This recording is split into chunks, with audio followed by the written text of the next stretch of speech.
Hello, listeners. Kathy Lawless, Life Story Curator, bringing you the podcast series, How Did I Get Here?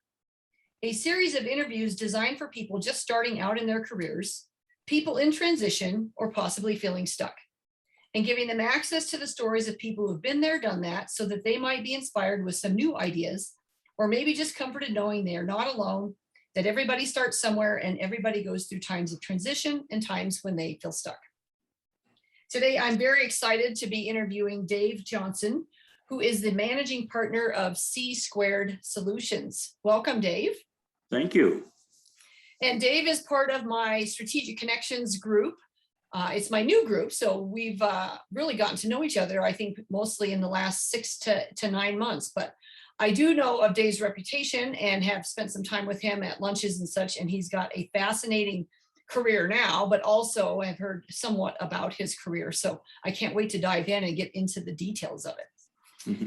So Dave, we always like to start with the icebreaker questions.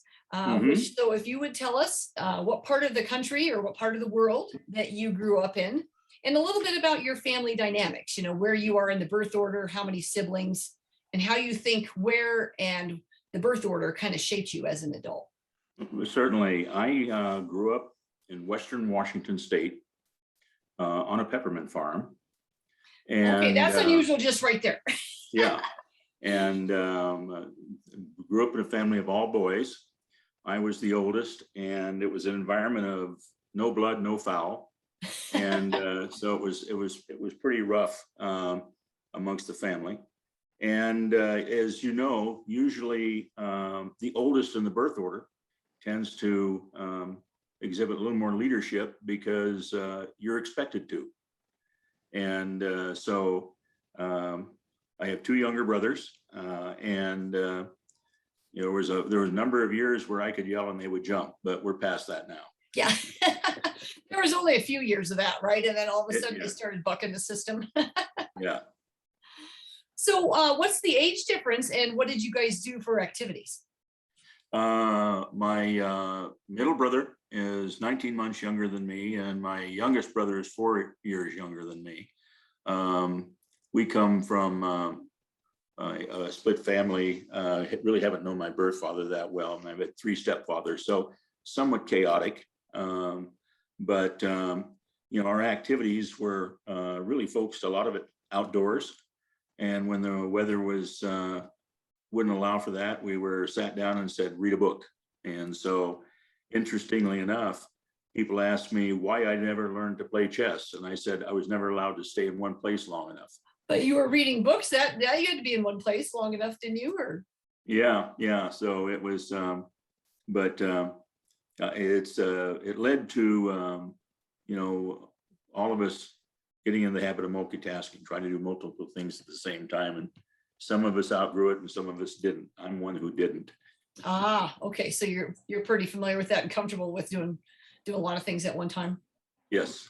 And being busy. Okay. So did you do any sports or music? Or? Yeah, I was active football player and baseball and track, and all through high school and then into college, and was never in high school level I was a starter. College level I was not. It was not a starter, but I made the team. Yeah, the skill level changes, right? That's a pretty big jump from high school to college, and whether you you make the it really does. And I went to a college that was larger than my hometown, so then your whole hometown. Oh yeah, wow. Yeah. So introvert, extrovert, or ambivert? I'm pretty much an extrovert, and that I think probably came from yelling at my brothers. Yeah. And being in charge. Yeah. Well, it's funny you say as the oldest, you exhibit the leadership, but many times you're assigned the leadership, right? You're put in charge of the others. Well, you're expected to lead by a good example. And maybe my definition of a good example, and that my parents weren't the same. But yeah, and I noticed you had to put the word good in there, right? Your parents are like, no, a good example, not just an example. Yeah. Okay, so on the fun meter scale of 1 to 5, 1 being couch potato and 5 being life of the party, where would you put yourself? Oh, I'm probably a 3. I don't take over the party. I like to stand in the background and watch people.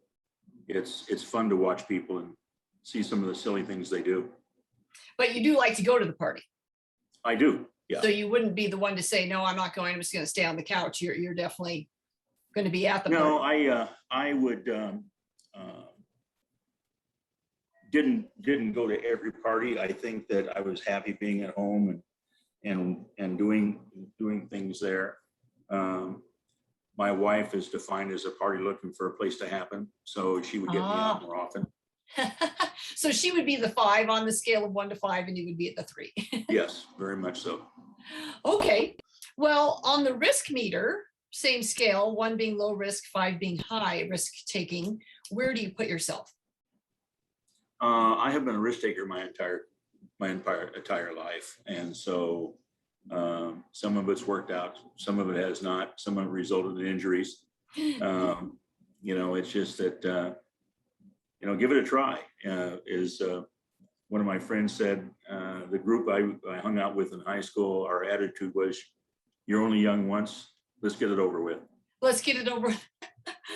I love that. So what do you attribute your risk taking to? I mean, were your parents kind of encouraging that, or were you the opposite of your parents, that they were? Well, really... when you grow up on a farm is risk taking every year. You just never know how the crop's going to come out, and you never know how crop prices are going to come out. So farmers are risk takers and they're optimists. If they weren't optimists, they would quit farming. And so it just winds up in your blood, because that's the way you saw life from the time you can remember. Oh, okay. So where you grew up does influence that. Interesting. Yes. Okay. Well, Dave, I love how those questions, kind of set the stage now for when we get into your story. So tell us what it's like being the managing partner of C Squared Solutions, and then we'll get into how did I get here? Yeah. Okay. Well, there are 14 of us in the firm. As a managing partner, I have 2 functions. One is to lead the business development, to keep the pipeline full, and the other is to herd the cats. Because the people are very experienced and very sharp, they're only going to follow a certain amount of direction, and the rest of the time you have to herd the cats. Now, fortunately, our culture is such that we like each other and we respect each other. And we built in our culture a collaboration where we're a shared intellectual property pool and we like sharing ideas. That makes it easier to herd the cats, because in steering them in a direction is really getting them involved into a discussion. And you just have to be patient enough to let that discussion work its way through. Yeah. Yeah. Well, and we were talking earlier, so you're not a consulting firm, you're actually, you get involved in the firm, right? Either as a fractional. Yeah, or... what we do as interim or fractional C-level management is we become part of the management team in our clients. We have responsibilities, we're mentoring staff, we're held accountable for KPIs. And so it's a little bit different than the third-party consultant who stands off and then gives you a report. And what's happened is we have clients who got those reports from these strategic planning consultants, but didn't know how to implement it. So they came to us to figure out, how do we put it in place? How do we make it work? Yeah. And that's where we come in. We get very hands-on. Yeah. Well, I'm really anxious to find out how you got here, because it's not through just, oh, this is what I'm going to start doing. It's after, I'm guessing, a whole series of experience and life and business experience that gets you here. So let's find out how you got here. So back to junior high school, when you were thinking about, well, what's my career going to be? What do I want to be when I grow up? What were you thinking as a young man? My plan was to be an electrical engineer and be working on large projects and build things. I was following an uncle's footsteps who worked for Boeing in Seattle. And I thought working on building airplanes would be a lot of fun. Well, that would, yeah, as a young person, that would be cool, right? Yeah. And so I did go off to the University of Washington. And but what I did is I double majored, and it was a defensive move. I didn't want to have to go back to the farm. So I wanted to do some, get an education, something, get a job. So I figured either as an accountant or a engineer, I could get a job. And so I double majored in my undergraduate with accounting and electrical engineering. Wow. So you had plan A and plan B running at the same time. Yeah, I did, which makes you schizophrenic. Yeah. Yeah. Back to your multitasking, as you said, Yes. right? Yeah. So I guess maybe you had plan A and plan A. There really wasn't a B in there. Yeah. Well, it was a situation of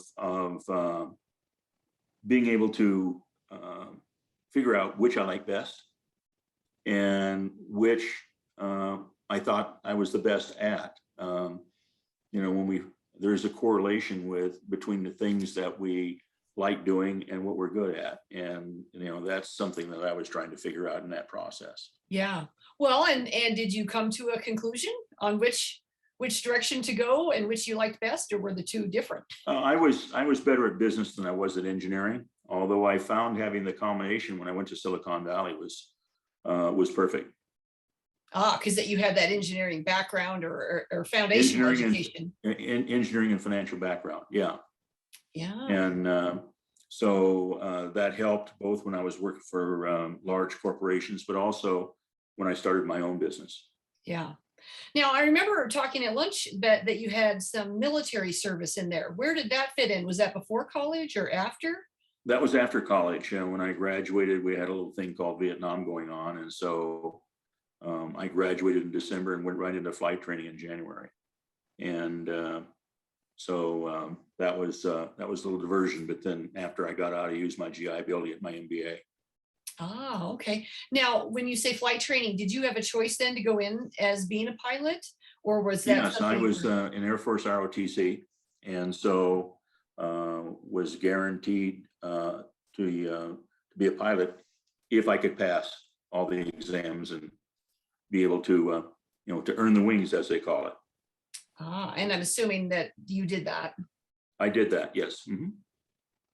So you finish your military service and then decide, you said, did MBA or did you say master's? I didn't hear if. MBA, yeah. Okay. Yeah, MBA. And I was at University of California, Berkeley, across the water from Silicon Valley. And that's when I took an interest in Silicon Valley. And so when I graduated from there, I wound up working for one of the large CPA firms, using both sides of my education and doing IT audits. And so using my programming skills as well as my accounting background to be able to do IT audits for the Big 8 firm. And they, after I'd been doing that for a couple of years, they had moved me over to take on a project on the consulting side with a startup. And in that startup, I was in there designing a billing system for them. And after 3 months, they offered me a job as the first director of IT. And I was 28 years old, and the startup was called Sprint. Oh, just a small little startup. Yeah. Yeah. I was the 49th employee. When I left after 5 years, there were over 5,200 employees. Wow. So it was drinking from a fire hose for 5 years. Yeah, I guess. So so in your MBA, with that would come some leadership training, and probably in the military you had some leadership training. I mean, it seems like you've been more specialized in the technical side. And now the MBA gave me a vocabulary and improved my skills in calculus, which I never used. The leadership training really came from the military. Ah, okay. Okay. You're 28, you said, and you're the director of IT for Sprint when you start. So tell us a little bit about that journey. It started out with a staff of 3, and then that wound up pretty soon a staff of 200. And then I was moved over. I was working for the vice president of operations, and I said, I just can't keep up with this. We need somebody with more experience. So we hired an old guy as my replacement. He was 40 and very experienced, and took that over. And then I moved over as the number 2 guy on the financial side, and did that for a couple more years, and then got promoted, where I then had my position, and the director of IT reporting to me. Oh, And interesting. yeah. But then they were moving Sprint from the Bay Area to Kansas City, and that was not in my plans. So I departed, and they went to Kansas City, and I stayed in San Francisco. Yeah. Well, I'm guessing since you were, what did you say? One of the early employees, right? That there was probably a financial payout or financial benefit. It wasn't that great because Sprint started out as a division of the Southern Pacific Railroad. So all of our stock options were Southern Pacific Railroad stock. So they weren't Yeah, Sprint is actually an acronym. That's how the name came out. It stands for Southern Pacific Railroad Internal Network Telecom. What? I never knew that. I just thought it was their clever name and it made sense. No, only the early people know that. Wow. Well, and I have to applaud you as a young person to go in and say, I need help. I need someone with more experience. I mean, that's not an easy thing to do because we're all trying to prove ourselves. So admitting that you didn't want to continue and that maybe you didn't think you could continue. I mean, tell us a little bit about how you reached that conclusion and about what age were you? Well, I was, what was I? I was 30 years old, working 7 days a week and feeling that I was doing a mediocre job. And so my boss was very open. He was a great mentor. And I told him I felt that way. He said, well, I think, yeah, you could do better. What do you want to do? And I said, let's find somebody who can do it better. So he actually charged me with finding my own replacement.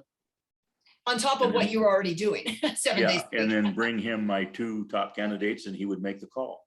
And he did. And it worked out fine. And I wasn't worried. I knew that he would find a spot for me. And he did. And I was no longer reporting to him. I was reporting to the chief financial officer. But the two of them worked very closely together. So I still wound up working closely with both the CFO and the COO. Yeah. Wow. Well, and again, it seems like that's an early age for you to be able to recognize that you needed, you were in over your head, so to speak, but also to, that's before I think there was all this coaching and leadership training about, asking for help and recognizing that sort of stuff. So it seems kind of like you were on the forefront of that. Well, what happens is, as part of the military training is to know, can you accomplish the mission? And if you know ahead of time that you're not going to be able to accomplish the mission, you need to ask for help. And if you don't, you're a fool. And that's, that was just pretty much ingrained into me. Now, there have been times in my life where I have been a total fool, but this wasn't one. Not one of them. Yeah. Okay, so now you decide to stay in San Francisco. What kind of is your next step then?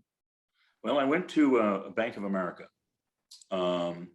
in a IT role, managing a major systems development project worldwide. And I wound up being assigned to London for 3 years and running the project from there. And that was a lot of fun. Had a team of about 1,500 people worldwide. And we had a budget of a little over 300 million. And we were supposed to get it done in 5 years, and we got it done in 3. We did spend the entire 300 million in 3 years, but at least we got it done. Well, yeah, if you come in on budget and early, that's always a good thing, right? Usually people are over budget and over time frame. So it's right. Usually the other side of that. Wow. Yeah. And so what age was this and you're managing a $300 million budget? Oh, let's see. I was 31 through 34. Wow. And family at this time? Were you married? I was married by then, and my daughter was born in when I was 35. And so she came along, and it changed some of our priorities, and certainly our lifestyle. And so that led to me eventually leaving the bank and forming a company in Silicon Valley with 2 partners that I literally met head on playing flag football. Head on. And so we formed a company with some technology abandoned by Hewlett Packard, and second mortgages on 3 homes funded the startup. And I was the software engineering side, and they were the hardware engineering side. And we came up with a solution. And so our first client was Hewlett Packard for their hospital systems. And we could get something to work that they couldn't. And that's because we realized that it was an operating system software hardware issue, not just a hardware issue. And they were focused more on the hardware side. Yeah. And so then we started the company and got that first order. And we were lucky enough that we continued to grow and wound up doing an IPO and going public in our 4th year. Wow. And so we went from 3 guys in the garage to 140 million in revenue fairly quickly. And so venture capital came in. They got a minority of the company instead of most of the company, but they brought a board of directors that was just stellar. And with their experience, they really helped us grow fast and have the right products lined up. They were great coaches for us. So this sounds like kind of during the .com boom. No, it's long before that. This was in the 1980s. Oh, this is the 80s. Okay, so way before that. So actually, so maybe that's why you got the board that you did, is because it wasn't just part of that boom. Yeah. This was really about making something long life and substantial. Yeah, we got the A players. Yeah. And then did that give you exposure to boards of directors that maybe you hadn't had exposure to before? Oh, certainly. Yeah, they were a level of experience far beyond where we were and that we'd been exposed to. So, and they were patient enough to teach us. Yeah, like you said, 3 guys in a garage. You had your own ideas about what you were doing, but yeah, we were thinking small, and their experience helped us think large. Well, you were thinking small, but in your world, you probably thought it was pretty big, right? And yet then they came in and like 10 times it. Yeah, to have 800 people in the company was very big. Wow. Well, that's the beauty of the venture capitalist, right? And when it's done right, on how it can really take you to that next level, not just the next level, but 3 or 4 times past the level. Mm-hmm. So what caused you then to move on from that venture? Well, our second largest client, Sun Microsystems, bought us out. They wanted our patents, and they made a tender offer, and my board did a happy dance, and that was that. So. Did you have say in that? I mean, were you excited to sell as well? I really wasn't, because it was our baby that we built from scratch. But I recognized that when we took venture capital in, we were going to wind up eventually losing control and losing the company. So that was a decision we made at that time, that we were willing to go with it. And but I just didn't expect it to happen that soon. And I really didn't have a plan B in mind. And so when I was unemployed but crying into a large bag of money, that's when I decided to go back to school and get my PhD. Because you didn't really have a plan B, that this buyout happened earlier than you thought. I'm sure that happens to like maybe a lot of entrepreneurs, right? Is that you have the great idea and then it's your baby and you're excited, and then next thing you know, you're being presented with this amazing offer. Well, what happens is I think we can make very, very detailed plans, but that's what they are, as plans. And recognizing that we have to be flexible. And that was an example for me, that I needed to be flexible, and it's flexible in our thinking, but be positive enough to say, what if? Okay, we've come to the end of this road. What's the next one? And really having that positive attitude of saying, I know there's a next one. I just have to figure out what it is. Yeah. Yeah. And I didn't expect this timing, but now that I'm here, what can I do with it? Yeah. Well, at least you had the bag of money, like you said, right? Yeah. That makes things gives you a little more flexibility. Oh, it does. It takes off a lot of the stress. And, but people know my philosophy that I use, and it's served me well. And that is to simply put it, a pessimist thinks the glass is half empty, and an optimist thinks the glass is half full. I think the glass is refillable. And so what that says is that you're looking at the glass and saying, okay, what's next? And if you look at your life as chapters, and okay, I just finished a chapter, now let's define what the next chapter is, and maybe the next 3 chapters are, and look at it with that approach, I think you think more clearly, and I think you can be more open with analyzing what's next. And so just much like that, there was no blame, there was no fault at all. It just happened that it was a good investment for the buyer, and we were in a position where we were ripe for sale, whether we knew it or not. Yeah, and that's the key point, whether you knew it or not, right? Or whether, Yeah. and whether you were ready or not. Yeah. Yeah. But the good news is that you know, a lot of people made a lot of money. Yeah. Well, and that you built something that was of significant value. And that's got to feel good too, right? Is that you were building solutions and products and services that were a great value. Yeah, yeah. And, you know, you wound up with hundreds of millions of dollars spread across, you know, a few people and a few institutions. So, yeah, it, as one of my partners said, we did good. Yeah, yeah, you did good. So you decided to get your PhD. How did you pick? Did you have kind of a pet passion project, or just a curiosity about a certain topic? Well, it was certainly a curiosity. I graduated 3rd in my class at Berkeley, and they were always after me to go get a PhD at that time. And I said, I'm tired of being a poor student. I'm going to go get a job. And you know, I've had enough ramen. And so, but I'd always had in the back of my mind of, you know, could I do it? So just really out of curiosity and getting into it. And then once I was into it, then I found something I wanted to focus on. And so much of my heritage is Native American, and I'm registered with the Eastern Cherokee tribe. And so when I was looking at what did I want to research on, I came up with, I wanted to do research on economic development in Native American lands, and how can tribes develop income for their tribe and enrich their lives. And so that's what my doctoral dissertation is on. And I worked with several tribes, things such as gaming casinos, light manufacturing, some theme parks, chicken processing plant, you know, things like that, where with some outside capital, they can make life totally different for the tribe.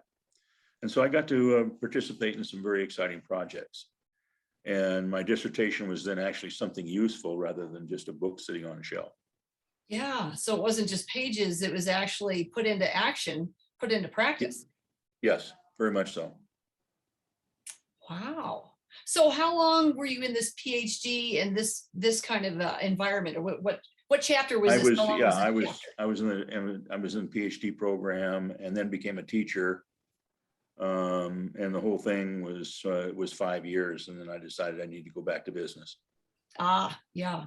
So would you say is 5 years kind of a thematic time period in your life? Like these, you know, are there certain cycles that you notice that you start feeling scratchy, or that's when you start making changes? Or no, it just happened to be at that time with things where the opportunities came up. I had a chance to become opportunity of a publicly traded software company. But no, I mean, my train of thought's not 5 years long. I mean, I'm getting antsy after 6 months. But okay. Well, that's what I was getting to. Another interview. She talked about shelf life and how long, you know, that everybody's kind of got a shelf life, and what is that? And and you can have one personally, and then your organization, maybe if you're not running it, can have one for you. So sometimes you got to know what both is. Yeah. Yeah. And, you know, being in technology, things are moving so quickly that you do have an environment of rapid change. Yeah. And being able to pivot and and keep up and get the right people in, like what you did in your first job. So how close are we now to where you are today? I'm looking at the time going, oh man, we're starting to get short on time here. Yeah. How That was what happened after the software company I took over. We were packaging it for sale, and we did, and then I held a couple more corporate jobs, but started consulting in 2004, and I've been consulting since then. So it was a situation where I could use the broad background to do something that mattered with other companies. And you had talked about, is there a common thread through the success in your life? And mine, that common thread has been being part of high performing teams.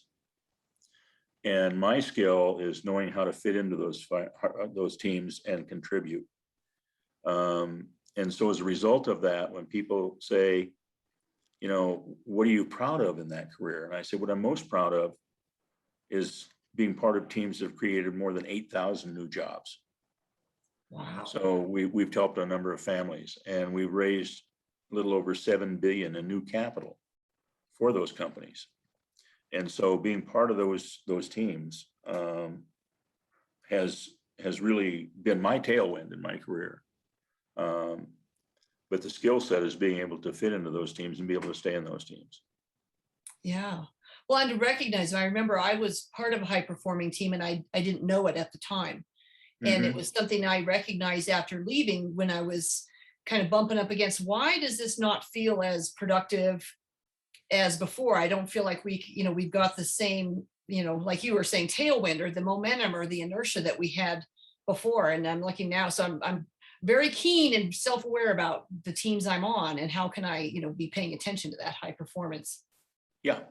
And it's being able to recognize, what are we getting done versus what we plan to do? And it's a comparative. And sometimes, or maybe even often, depending on where you're at, what you plan to do does evolve. It doesn't say it's wrong, but it evolves because the world is changing. Yeah. Well, you mentioned plans are a guide, right? Yeah, well, you have to be observant and see what's happening around you. I think those people who come up with a business plan and say, we're going to stick with this no matter what, are doomed to failure, because the world is going to change around them, and they're not going to be prepared for it. Yeah, circumstances, COVID. Yeah. Things can really, really change. So when you first started consulting, did you step in as the fractional and interim, or were you more in that consultant? And then that's when you learned more about, what, it's more value than to bring on the fractional and interim than it is. No, I started out as the pure consultant with a national firm, and where I was bringing people solutions, quite often I did not have the confidence that they could implement them. Mm-hmm. And so that's when we said, there's got to be a better way. And so how do we do this where we can actually make sure it gets implemented and something gets accomplished, and our hard work didn't just gather dust? And so it was not only of how can we be more effective for the client, but it was also, quite frankly, helping improve our worth. And that's something that was actually being done and actually had benefit. Yeah. Well, and I've heard that from when I was in corporate, and then also from consultants, because I did a bit of consulting as well, is that there is that feeling of the consulting is you don't feel as fulfilled because you're not helping put it together. You're part of the, the planning and the strategy and maybe the troubleshooting and all of that. And then let's go forward. But then if you're not part of it, sometimes that's not as fulfilling. So you get to do both. Yeah. And so, and we get paid for what we get done. And so it's a different environment. We enjoy it. We build long-term relations with some of our clients. We have clients who have been with us 10 years. And the role has changed over time. In some cases where the client has grown large enough where they couldn't have someone who is fractional, needed someone full-time, we've either taken on other duties or we become board members on their company. So we can continue to have a relationship. It just changes in its nature. Yeah. Well, and you have all that intellectual capital and that experience with the organization. You certainly don't want to lose that. Yeah. Yeah. And, and so when I'm talking with young people, and, giving them a little bit of advice from time to time, I talk to them and say, figure out what you're good at, what you're not, figure out what you like, what you don't like. And then what you're good at and what you like is what you focus on. And those things that you're not good at and you don't like, those are things that get delegated to someone else. Yeah. And get in a position where you can delegate. So And get a position where you can delegate. Yes. On the same line, how do you figure out what you're good at and what you like? Did you have any, it sounded like you went to college and you kind of had 2 degrees and you were going down 2 paths. Were there other maybe personality tests or career tests, or what other ways do you kind of figure that out? Because that's what I think people have said to me is like, well, how do I figure that out? Well, I also have a master's in psychology, but what it really come down to is self-reflection, and say to yourself, when was I happiest and what was I doing? And if you can recall that, and it's not instantaneous, you're going to have to think about this for a while and think of different things that happened and what made you happiest. And if you look at your life in chapters and say, in this chapter, what made me happy, and the next chapter, what made me happy, I think you'll find a pattern. And when you recognize that pattern, you're going to have that aha moment of saying, well, this is what I should be doing to be happy. Now, how do I make a living at it? And go with that. And I think that little humility, getting past, where did I really succeed and where was I mediocre, I think is very important in that analysis. Yeah. Well, and it sounds like too, you have to have enough data points to reflect back on. And I think this is what maybe is challenging for young people, is they don't have enough trials and tribulations or work experience sometimes to go, oh, this is going to make me happy or not. But sometimes you just got to get out and do it and take that accounting job like you did, or maybe that engineering job, or whichever track you're taking, and go, oh, this just isn't working, or this feels really good, but it's this part of it that I like, not this other part. Well, and what I tell some of the younger people is that the internet's a tremendous tool to help you figure that out. So if you go out there and look at job postings and say, let's look at the position description, and you look at that and go, I don't want to do that. You can start eliminating things and look at things of, wow, that looks like that would be interesting. That would be fun. And then, okay, well, what are the requirements to have that job? And that gives you an idea of what skill sets needed. And so between we're looking at, okay, that's something I'd like to do. Do I have the skills? If I don't, how do I get those skills? And so we can set them on a path. Very few of us have a strategic plan for our lives. We tend to react to things that occur. And the most successful people are the ones who can, I think, react quickly, but also analyze, okay, that was a tipping point, but why was it a tipping point? And what do I need to do next? And so what will happen, there's a quote from Winston Churchill that I happen to like. And it says, success is never permanent. Failure is not fatal. It's the courage to continue that counts. And so even after success, like I had when we sold the company, I wasn't done. What was next? What was the next act in my life? And I encourage younger people to think that way. Yeah. Well, and the good news is you got to go out on a high, right? You were getting sold, or someone was buying your business. And like you said, there was some money and a cash payout at the end. Some people get done with something and it's not that, it's that failure side, right? So it is the courage. Well, I've had some investments where, I wrote off a lot of money because it was a failure. I just had one last year. And it was something that I really believed in the education sphere, and we were doing well, we were growing. The pandemic came, and when we couldn't get into the elementary schools where we were doing our programs, I had to shut it down and lay off 27 employees. And it was unfortunate. There was nothing we could really do about that. But then we haven't restarted it either, because the environment is totally different in the schools right now, and it still hasn't settled out as to what that model is going to be. So I had to write off that investment. And failure is a great teacher, and you need to know what went wrong and why you failed. And I'll continue investing, but I will, through that experience, saying, okay, here's something we have to watch for. Here's a pothole that can happen. Yeah. And we do that with our clients and helping them. And we've said, what happens if this key person gets hit by an RTD bus? And they'll say, we're up that creek. And I'm saying, okay, maybe you need to cross train some people. So you've got more than one person for that critical skill set.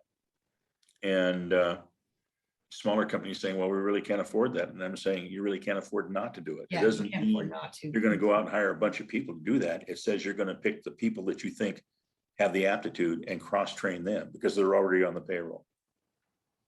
Yeah. Well, it sounds like this is back to you can have a plan, but it really is a guidance. And then you have to keep looking at the results. And then like in your case, you had to make a decision, go, this isn't worth keeping this business plan because the environment has changed. So you have to move on. Well, thank you for sharing that, because it is easy sometimes to get, all we see are the successes and we don't get to see some of the downside. And there are those things that happen, and how do you bounce back? So I love that quote that you gave. That's great. Well, Dave, you've already kind of answered my last two questions, but I'll kind of ask my two questions anyway, because maybe you've had some other thoughts that you wanted to contribute, which is, when you look back on your career, what do you think has served you best? Oh, I think it has been the skill of being able to fit into high performing teams. And is it because you're a utility player and you can fill what's not there, or because you recognize what you bring? Or I recognized where the gaps were in the team and what was needed, and then tried to find a way where I could fill that. And so I played technical roles. I've played leadership roles. I played evangelist roles. And it's about fitting into that team. And what's happened is my roles in some of those teams have changed over time. As I've been in a high performing team for 5-6 years, that role may well change as the environment changes. I went into a turnaround situation with 4 people. We went in in a technical role to help turn around this company. And 6 months later, I was the CEO. And it's because in working with the senior management team and the board of directors and what we were presenting them to in our analysis, they said, we never would have thought of that. That's really interesting. You got to the root cause in a hurry. Now, what do we do? And we said, okay, these people have to be able to fix these areas. And they said, well, who's going to fix this one area? And I said, you don't have them on the team. And so 2 weeks after we made that presentation, they came to me and said, we'd like you to be the CEO. So I was the CEO for that company for 2.5 years and got them turned around and then got them sold. Wow. So, it's being there and listening, observing, and being able to figure out how the pieces fit together. Yeah, seeing the dynamics of how the team fits together too, and the skill sets and the problems, and wow, that's a pretty it's a pretty interesting skill set. But I think about all the degrees you've rattled off, and I'm like, well, no wonder he can figure this out. Well, I've got a lot of initials behind my name, but I don't put them on my business card because it makes me look too insecure. And that's what I love about you, Dave. Yeah. So any words of wisdom that you would like to share? You've already shared the Winston Churchill, which I loved. Is there anything else that has been impactful? Yeah, I think you have to believe in yourself, yet be humble. And then, be able to trust others and not be a control freak. Another quote that I happen to like from Maya Angelou, when she said, people will forget your name. They will forget what you do, but they'll never forget how you made them feel. Mm-hmm. And so when you're working with people, you're respectful and you're listening, you can start building those relationships where people will start believing in you. And if you're, practice some humility, where it's easy for them to work with you, and yet you can still offer some interesting ideas, the world really opens up. Yeah. And, Yeah, you don't and always that's, have to be the smartest person in the room. You don't have to be the idea person in the room. You really just have to be in the room and being present and listening. And yeah, good point. well, and you just hit on a key word, being in the room and being present. And so if you're listening well, people notice that. They notice that you're listening for content and not just waiting for them to stop talking so you can. Yeah. Absolutely. Yeah. Yeah. Well, Dave, I could keep asking you questions all afternoon, but we do have to wrap up here. So I so Okay. appreciate you sharing your story and spending time with us today. It's fascinating. And it just seems like the next chapters are still to come, right? I don't see any slowing down on your part. No, I expect to keep going for the next 20 years. Awesome. Awesome. Yeah. So that, I don't even know what chapter number that is, but we'll just say it's the next chapter. How's that? Yeah, it's a big number. It's a big number. All right. Well, thank you again for sharing your story today. And listeners, if you enjoyed today's interview, please subscribe below so you'll be alerted when other interviews are published. And if you have any questions for me or for Dave, you can find me and Dave on my website, lifestorycurator.com, which is where I'll post this interview. And I'll also post some of his social media information if you'd like to get in touch with him. So on that note, stay safe, stay well, and let's keep sharing those stories. Have a great day. Thank you.